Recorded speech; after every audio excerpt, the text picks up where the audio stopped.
Bismillahirrahmanirrahim. Assalamualaikum warahmatullahi wabarakatuh. Hari ini atau pada video ini saya akan menjelaskan materi terkait dengan fase pengembangan usaha pada seri kuliah kewirausahaan berbasis teknologi atau Teknopreneur. Saya Galih Wasis Wicaksono. Eh, saya merujuk pada salah satu buku yaitu Startuppedia yang ditulis oleh Anis Uzzaman, bahwa elemen pengembangan startup itu bisa kita rinci atau bisa kita eh, bagi ke dalam beberapa aspek atau beberapa elemen ya. Yang pertama yang disebutkan sini adalah membentuk sebuah tim. Jadi tim dalam sebuah bisnis startup adalah elemen kunci. Mengapa? Karena sini disebutkan atau dituliskan tim adalah aspek utama dari startup ya, dan bagi venture capitalist ya, atau bagi pemodal atau bagi investor ya, tim menjadi satu-satunya atau salah satu pertimbangan. Jadi bagaimana tim yang baik, tim yang solid itu menjadi pertimbangan investasi. Mengapa? Ya, jawabannya adalah karena tim ya menjadi satu-satunya aset yang ada atau yang nyata bagi sebuah startup. Ya. Jadi pada saat Anda atau pada saat sebuah startup itu membangun eh, usahanya, maka tidak ada aset yang paling nyata, ya, karena produk belum jadi, mungkin juga apa namanya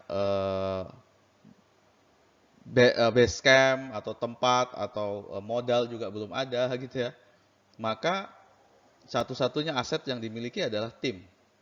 Sehingga tim menjadi penting ya untuk bisa dikelola dengan baik. Yang kedua, elemen pengembangan startup adalah menciptakan produk. Ya, jadi berbeda dengan berbagai bisnis yang lain atau pola pengembangan bisnis yang lain, maka startup ini tentunya kekuatannya adalah pada bagaimana penciptaan atau pembuatan produk. Yang ketiga, elemen yang penting dalam pengembangan startup adalah melindungi keuntungan melalui paten atau melalui hak atas kekayaan intelektual. Ini menjadi penting karena disebutkan di dalam buku ini, rujukan ini, bahwa salah satu sebab kegagalan ya dari sebuah startup adalah tidak dilindunginya keuntungan kompetitif produk dan jasa ya yang ada pada eh, startup tersebut melalui perlindungan hak paten atau hak cipta. Sehingga ketika ada perusahaan lain ya yang tentunya lebih enterprise atau yang lebih besar yang kemudian mengembangkan produk sejenis, maka tentunya startup tersebut mengalami kendala atau mengalami hambatan atau bahkan juga bisa kehilangan pasar ya karena pasar yang awalnya ya disegmentasi berdasarkan produknya, kemudian karena ada kompetitor lain yang mampu mengembangkan produk yang sama ya tanpa ada keuntungan atau royalti dari pengembangan produk yang sama tersebut, maka bisa dipastikan banyak konsumen yang kemudian berpindah kepada perusahaan yang sudah enterprise tadi. Kemudian elemen pengembangan startup yang berikutnya masih menurut Anis Uzzaman, yaitu memasarkan produk. Jadi setelah produk diciptakan atau setelah produk dibentuk, dibuat, maka langkah berikutnya yang harus segera dilakukan adalah segera memasarkan produknya. Nah, pemasaran produk ini bisa dibagi menjadi tiga ya dalam konteks tahapan-tahapan pemasaran produk. Bisa dalam awalnya mungkin seed, kemudian advance, kemudian yang berikutnya exit. Nah, nanti tahapan-tahapan di dalam pemasaran produk ini akan kita ulas lebih lanjut. Kemudian yang berikutnya dalam elemen startup adalah strategi pembiayaan. Ya, strategi pembiayaan ini dilakukan sejak proses atau sejak fase awal ya dan ini akan terus berkembang, terus ditingkatkan sampai dengan kita mencapai target yang sudah kita tentukan. Nah, strategi pembiayaan ini kalau kita lihat juga ada tahapan-tahapan di dalamnya secara internal. Misalnya ada seed round, kemudian selanjutnya akan dibuat tahapan yang berikutnya, misalnya seri A, seri B, seri C, sampai dengan final round. Nah, ini tahapan di dalam strategi pembiayaan yang juga nanti secara detail akan dibahas pada materi-materi selanjutnya. Yang terakhir adalah bagaimana membentuk strategi exit di dalam sebuah startup. Kita mengenal dalam sebuah startup ada dua strategi exit. Yang pertama dikenal dengan nama Initial Public Offering atau IPO. Kemudian yang kedua adalah merger dan akuisisi. Jadi ketika IPO ini maka nantinya kita mulai membuka ya perusahaan tersebut untuk bisa go public. Kemudian yang kedua adalah kita menggabungkan atau diakuisisinya perusahaan yang dikembangkan tersebut ke perusahaan lain yang lebih besar atau yang lebih enterprise ya sebelumnya.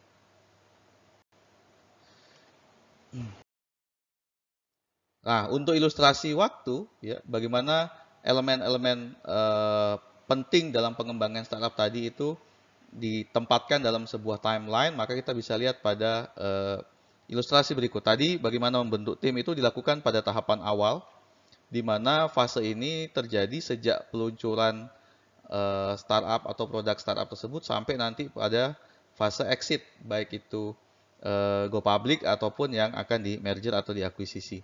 Kemudian pengembangan produk awal itu dilakukan di sini, ya, di tahap awal sampai dengan proses ketika sudah dilakukan pengembangan ya. Kemudian bagaimana hak paten yang akan melindungi kekayaan intelektual dari produk yang dimiliki oleh perusahaan tersebut dapat dilakukan sejak produknya selesai dikembangkan atau dalam proses pengembangan dan sudah menuju tahapan akhir sampai dengan masa pengurusan paten tersebut. Kemudian pemasaran ini dimulai dari awal ya, ketika produk sudah mulai diluncurkan, dikembangkan dan seterusnya sampai nanti tentunya mencapai tahapan exit.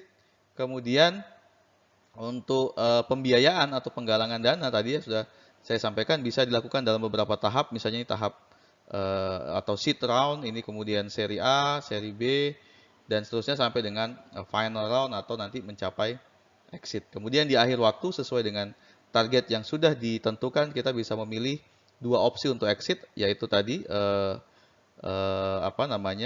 go public atau kita merger atau akuisisi dengan perusahaan yang lain. Nah, kira-kira ini ilustrasi waktu pengembangan ya dengan 6 elemen yang tadi sudah kita ulas di tahapan di slide sebelumnya ya, yang kemudian ini menjadi faktor atau bagian penting dari sebuah rintisan usaha saat ini.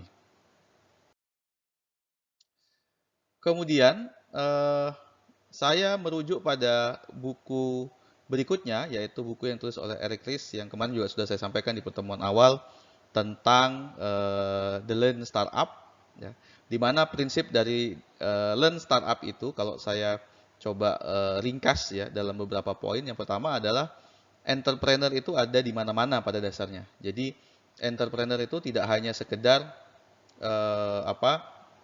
seseorang yang kemudian berwirausaha, membuka usaha sendiri, menciptakan lapangan pekerjaan. Sebenarnya ya juga tidak sesempit itu ya. Di definisi Lean Startup yang coba kita breakdown dalam slide ini, ya, startup diartikan sebagai institusi manusia ya, yang dirancang untuk menciptakan produk dan jasa baru dalam ketidakpastian. Lihat ada term ketidakpastian di sini, di mana bahwa memang kalau kita lihat kebanyakan startup itu muncul atau timbul dari sebuah ketidakpastian di tengah masyarakat, sehingga masyarakat membutuhkan sebuah solusi terhadap ketidakpastian tersebut. Kemudian solusi itu dimonetisasi sehingga nantinya menghasilkan revenue bagi perusahaan atau bagi startup tersebut. Jadi bisa saja sebuah startup itu juga bukan entrepreneur ya, bisa saja entrepreneur itu bukan tidak berada pada sebuah bisnis non formal atau mungkin aktivitas menciptakan lapangan pekerjaan. Tetapi jiwa entrepreneur itu juga bisa muncul di sebuah perusahaan enterprise di mana cirinya nanti adalah ada pada inovasi ya yang terus-menerus dilakukan untuk bisa mengembangkan usaha.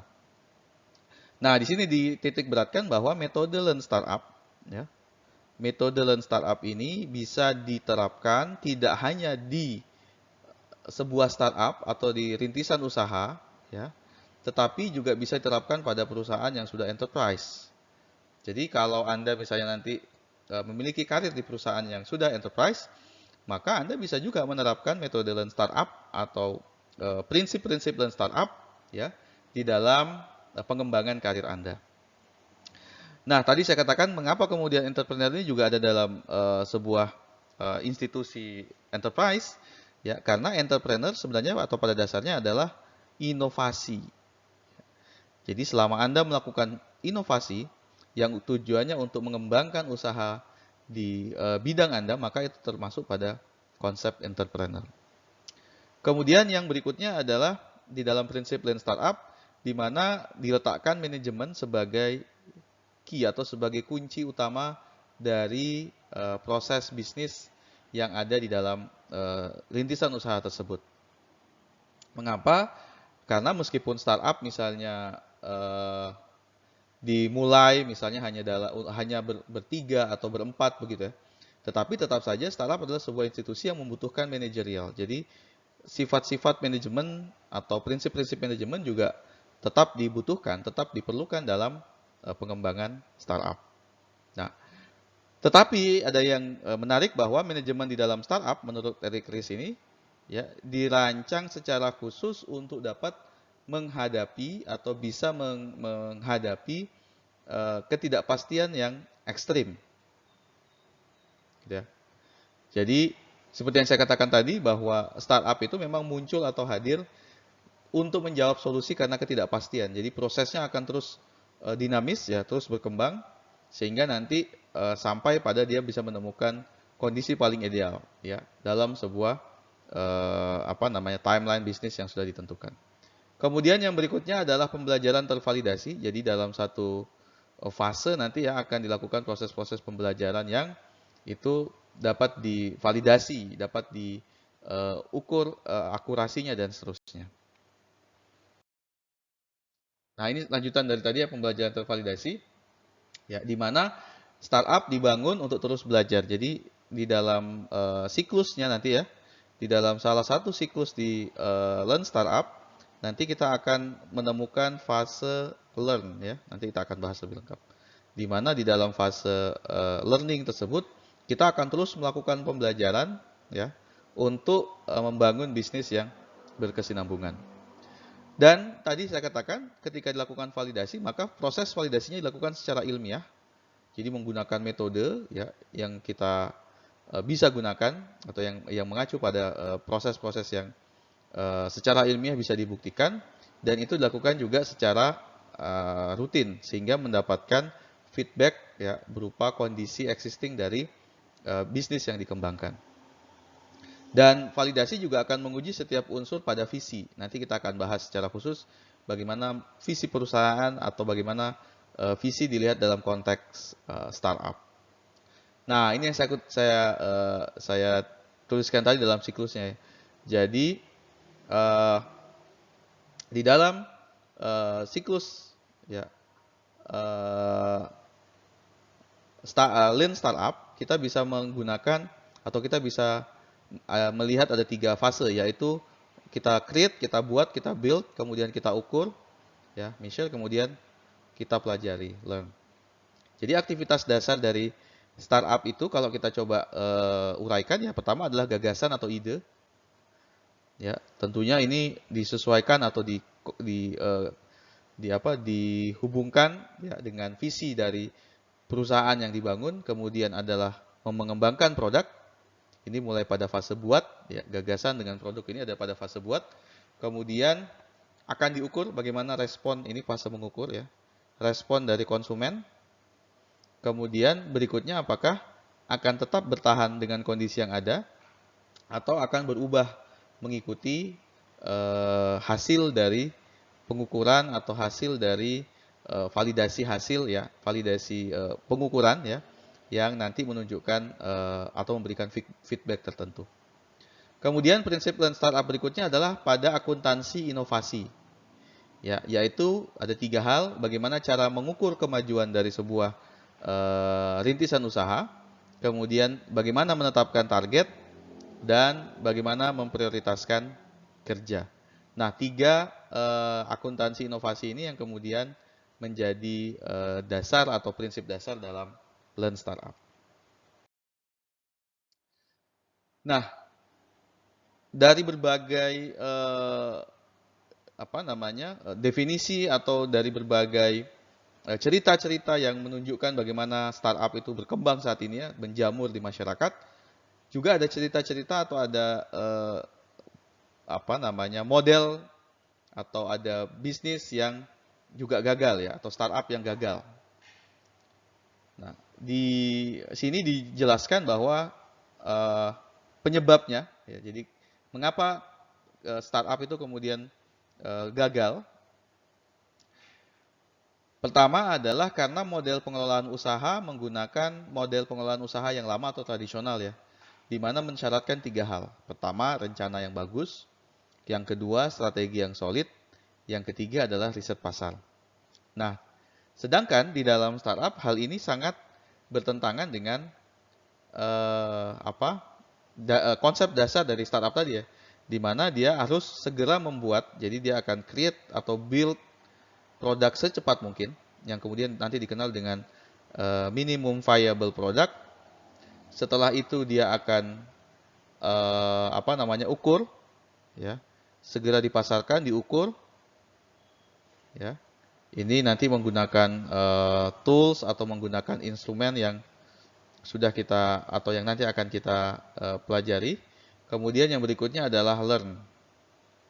Nah, ini juga nanti akan menggunakan metode atau konsep yang bisa kita pelajari ya. Nah, sehingga rencana yang bagus tentunya akan sulit ketika ternyata setelah produk dikembangkan penerimaan pasar berbeda atau ternyata ada indikator lain yang tidak terpenuhi. Berarti rencana yang bagus juga belum tentu bisa menyebabkan startup itu kemudian berkembang dengan baik. Strategi yang solid sudah pasti tidak bisa diterapkan. Kenapa? Karena tentunya di dalam startup proses ini ya, tiga fase tadi ya, kalau yang saya coba buat siklusnya itu dilakukan secara cepat dalam fase yang cukup singkat. Misalnya ini tadi create, ini measure atau mengukur, dan kemudian ini learn. Ini tentunya siklusnya dilaksanakan dalam satu fase yang cukup cepat untuk mendapatkan feedback terhadap produk yang sudah kita akan kembali segera ke langkah ini gitu ya. Langkah untuk mengembangkan kembali produk. Oke, jadi tiga model usaha lama ini yang kemudian menyebabkan kegagalan startup. Sehingga para pendiri-pendiri, para founder-founder startup diharapkan memang punya analisis kritis ya terhadap bagaimana sebuah produk itu atau hasil dari sebuah produk ketika diukur itu kemudian bisa dikembangkan dengan cepat. Nah, di sini dijelaskan bahwa sebagian entrepreneur atau investor akan menyerah, ini saya beri tanda kutip ya, akan menyerah dengan kondisi startup yang sangat dinamis dan tidak pasti. Jadi dari fase misalnya seed ya sampai dengan exit itu tentunya sangat dinamis, sehingga kalau kita tidak punya visi sebagai dasar dari seluruh proses ya, maka bisa saja nanti startup ini akan bubar di tengah jalan gitu. Sehingga nanti visi dari perusahaan akan memperkuat ya model usaha dari startup tersebut agar tetap on the track begitu ya. Saya coba menunjukkan fenomena ya. Jadi ini sudah dalam fase pengembangan. ya kita melihat ada perubahan yang cukup signifikan, ya, yang kemudian ini menjadi awal atau menjadi, saya menyebutnya waves, ya, gelombang dari digital disruption, atau bagaimana kemudian teknologi digital itu menggerus, ya, pola-pola tradisional yang saat ini digunakan atau yang dulu digunakan dan saat ini sudah kemudian berganti menjadi digitalisasi di semua aspek. Paling tidak ada 3 gelombang kalau saya coba mengacu pada beberapa referensi, bahwa di tahun 1990 misalkan Netflix, ya, kemudian Flickr itu sudah masuk sebagai digitalisasi pada bidang entertainment, ya. Jadi sudah sangat lama Netflix ini, hanya memang ketika akses internet sudah cepat dan lain sebagainya, kemudian di Indonesia beberapa tahun belakangan ini kemudian baru booming, ya. Kemudian di tahun 2000, ya, dengan ledakan dari sosial media dan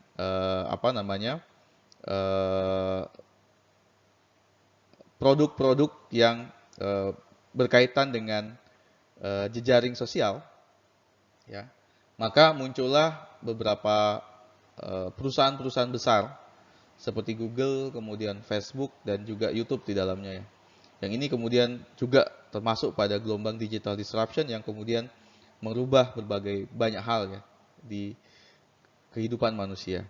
Dan di tahun 2010 mulailah berkembang e-commerce, ya, kemudian layanan-layanan digital yang langsung bisa dirasakan secara luas oleh masyarakat, ya, tidak berupa bisnis to bisnis tetapi bisa langsung bisnis to customer. Jadi seperti Amazon, kemudian Uber, ya, kemudian di Indonesia juga ada Gojek dan lain sebagainya. Jadi tentunya 3 gelombang ini, ya, 3 gelombang dari digital disruption ini kemudian mengubah, ya, mau tidak mau mengubah proses atau model bisnis kita saat ini, sehingga harus, ya, dipaksa untuk bisa adaptif, ya, dengan perubahan teknologi digital.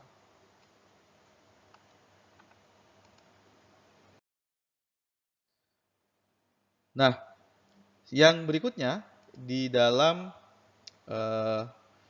transformasi bisnis digital, di sini disebutkan bahwa venture capital funding atau pemberi modal, ya, dalam bidang rintisan usaha atau bisnis startup akan menjadikan startup yang bergerak di bidang digital, ya, bisa memperoleh pendanaan dari mana saja. Jadi saat ini, ya,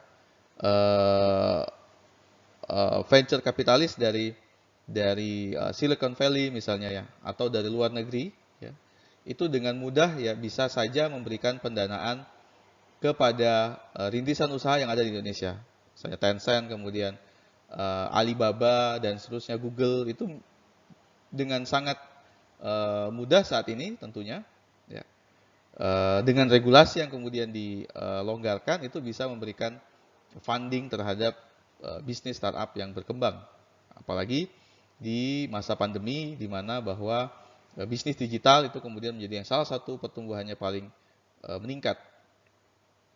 Kemudian juga bahwa dunia saat ini berubah, ya, disebabkan karena digitalisasi, sehingga perusahaan yang agile, yang cerdas dan yang adaptif yang bisa bertahan di dalam situasi saat ini. Sehingga kalau kita coba lihat beberapa perusahaan besar, mereka kemudian berupaya melakukan transformasi digital, ya, atau transformasi bisnis digital lebih lengkapnya, yang itu kemudian menyebabkan tentunya perubahan lagi, ya, dan tantangan besar bagi para startup yang mungkin baru memulai bisnisnya. Kemudian yang berikutnya saya coba ini dari beberapa sumber, ya, literatur, bagaimana ekosistem industri digital itu bisa terbangun ya karena ada korelasi, ada hubungan ya menguntungkan antar berbagai elemen di dalam ekosistem tersebut. Misalkan di sini ada device manufacturer ya pada bagian ini. Nah, device manufacturer ini tentunya dipegang oleh perusahaan-perusahaan enterprise ya, perusahaan-perusahaan besar, misalnya Apple, kemudian Huawei dan seterusnya, Samsung dan seterusnya. Bahkan apa namanya perang dagang antara Amerika Serikat dengan Tiongkok atau China saat ini juga menyebabkan ada ada dampak terhadap device manufacturer ini. Meskipun pada dasarnya keseluruhan atau ya antar device manufacturer juga saling tergantungan.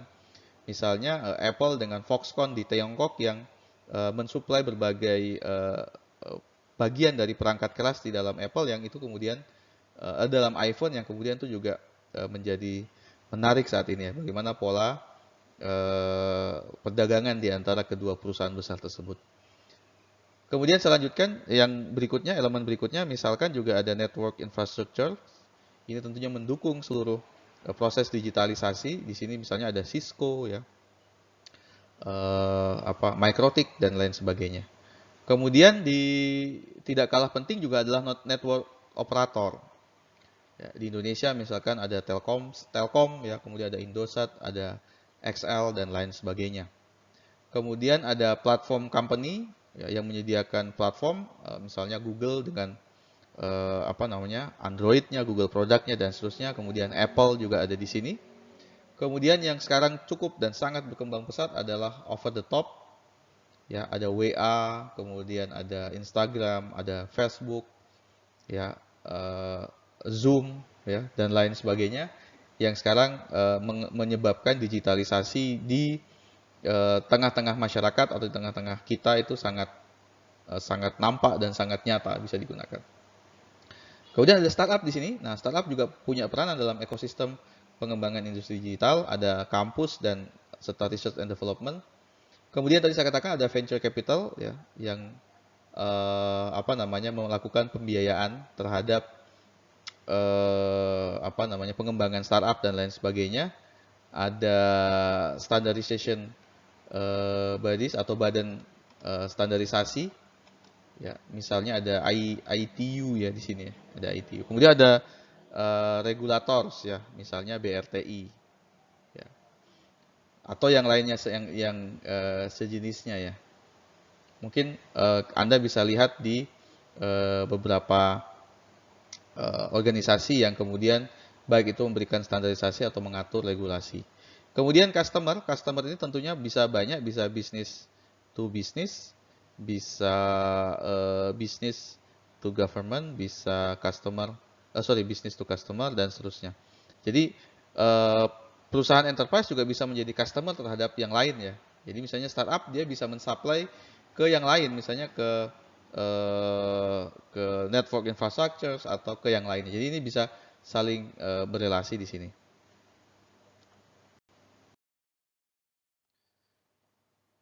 Nah, kemudian saya mengambil dari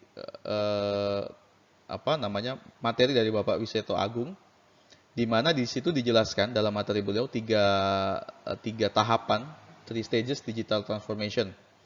Apa saja itu? Ada digital digital workplace, di mana saat ini tentunya apalagi dengan WFH ya, WFH dan seterusnya itu kemudian menyebabkan kita ada di sebuah platform digital yang menyebabkan kita bisa bekerja, bisa saling terinteraksi meskipun tidak berada dalam satu kondisi atau satu lingkungan. Kemudian yang berikutnya adalah digital customer experience. Sekarang tentunya segala sesuatu itu bisa didigitalisasi ya. Dari yang hanya pesan makanan misalnya ya, atau yang mau mengirimkan barang dan lain sebagainya. Jadi Anda bisa masuk di bagian ini untuk melihat bagaimana sebuah bisnis itu bisa memberikan experience, pengalaman digital bagi penggunanya. Meskipun mungkin sebelumnya dilakukan secara normal, secara tradisional misalnya begitu ya. Kemudian yang berikutnya adalah digital business models dan ekosistem. Tentunya ini mendukung sekali ya bagaimana sebuah ekosistem itu ya, bisa mendorong perubahan-perubahan signifikan terhadap pengembangan atau rintisan usaha. Anggap saja sekarang ya education technology ya itu menjadi sangat menjanjikan karena kondisi saat ini ya di mana siswa misalnya juga belajar dari rumah, guru juga menjelaskan dari rumah dan seterusnya sehingga kita butuh inovasi-inovasi di bidang education technology dan itu tentunya membutuhkan model bisnis yang digital, yang baru dan juga ekosistem. Nah, saya coba memberikan perbedaan definisi apa itu digitalisasi. Kita dari tadi menyebut digital ya. Kemudian ada digitasi, digitize and digitalization. Digitalisasi itu adalah atau secara sederhana definisinya ada suatu perusahaan yang kemudian mengembangkan produk digital. Jadi itu dinamakan digitalisasi. Sedangkan digitasi itu adalah proses untuk melakukan digitize ya atau digitasi secara internal di perusahaan tersebut. Jadi bisa saja perusahaan yang awalnya bergerak secara konvensional ya kemudian bertransformasi berubah menjadi bentuk digital. Ini tentunya sangat dimungkinkan. Nah, masih dari materi Wiseto Agung, bagaimana digital transformation framework ya itu diulas ya didasarkan pada aspek atau elemen yang dari luar ya, outside. Yang pertama adalah transformative digital vision. Jadi sebuah bisnis misalnya sudah berjalan ya secara konvensional, kemudian ketika leadernya atau mungkin CEO-nya memiliki tujuan untuk melakukan transformasi digital, maka dibutuhkan visi yang kuat ya untuk melakukan transformasi tadi. Jadi ini tentunya misalnya Anda memiliki usaha turunan ya, yang kemudian ingin Anda ubah menjadi model bisnis atau model digital, ditransformasikan dalam bentuk digital, maka tadi perlu ada transformative digital vision yang kuat. Kemudian yang kedua adalah digital engagement.